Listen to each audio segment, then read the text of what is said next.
आज हम सारणी का एक प्रश्न देखेंगे जिसमें पंक्ति में दिया हुआ x a x धन a, y b y धन b, z c z धन c। इस सवाल को हल करने के लिए हम सारणी के प्रगुण का प्रयोग करेंगे।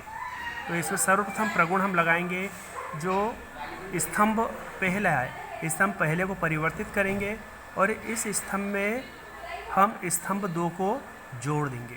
तो हमारे सारणी का नया रूप प्राप्त होगा हमको x plus a, y plus b और z प्लस c।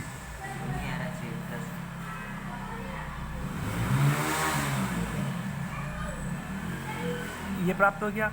अब हम दूसरी पंक्ति, दूसरा कॉलम है हमारे पास a b c।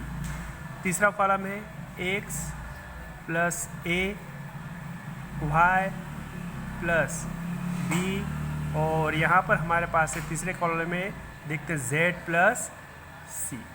इस प्रकार हमें एक नया स्वरूप प्राप्त हुआ। अब इस नए स्वरूप में हम देखते हैं कि c1 और c3 यानी c1 तथा c3 जो है वो सर्वसम है। सर्वसम यानी ये समान है। यदि किसी सारणी में दो पंक्ति या दो स्तंभ सर्वसम होते हैं तो पूरे सारणी का मान 0 होता है। तो इस प्रकार c1 और c2 हमारे पास सर्वसम है, जिसके कारण से पूरे सारणी का मान हमको 0 प्राप्त होता है। तो इस प्रकार से इस सवाल का उत्तर जो है वो हमें 0 प्राप्त होता है। इसी प्रकार यदि हम एक दूसरा सवाल लेते हैं जिसमें हमको पहली पंक्ति में a minus B, b minus C, c minus A, दूसरी पंक्ति में b minus C, c minus A, a minus B और तीसरी पंक्ति है जो उसमें c minus A, a minus B और b माइनस सी। अब इस सारणी को यदि हम ध्यान से देखते हैं तो इसमें एक विशेषता छुपी हुई है। उस विशेषता के अंतर्गत यदि हम c1 को, c2 को और c3 को प्लस करते हैं तो आइए देखते हैं। हम c1 को चेंज करते हैं, c1 plus c2 plus c3, यानी c1 में हम c1 को, c2 को, c3 को तीनों को प्लस कर देते हैं। तो आइए हम देखते हैं सारणी के तीनों स्तंभों को प्लस करने पर हमको परिणाम क्या प्राप्त होता है। तो यहाँ हमको a minus B plus b minus C plus c minus A, दूसरे पंक्ति में b minus C plus c minus A plus a minus B और तीसरी पंक्ति में c minus A plus a minus B plus b minus C.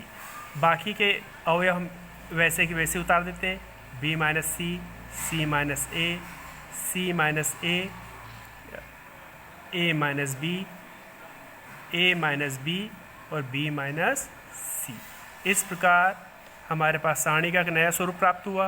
अब यहाँ पर हम देखते हैं कि जो हमारी प्रथम जो कॉलम है, प्रथम स्तंभ जो इसके सभी अवयव, एक a प्लस का, ये माइनस का, b माइनस का, b प्लस का, c प्लस का, c माइनस, इस प्रकार ये सभी हल होकर हमको पूरे कॉलम में 0, 0 और 0 प्राप्त होता है।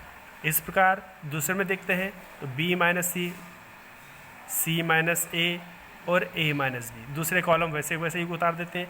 तीसरा कॉलम जो है वो c minus A, a minus B और b माइनस सी उतार देते हैं। अब नए स्वरूप में हम देखते हैं तो जो c1 है, c1 के जो सभी अवयव हैं, सभी अवयव क्या हैं? 0 है। तो यहाँ पर सारणी का प्रगुण एक कार्य करता है जिसमें किसी सारणी में पंक्ति या स्तंभ के सभी अवयव 0 होने पर उस सारणी का मान 0 होता है। इस प्रकार इस सारणी का मान भी 0 प्राप्त होता है। तो इस प्रकार ये सवाल हमारा यहीं पर समाप्त होता है।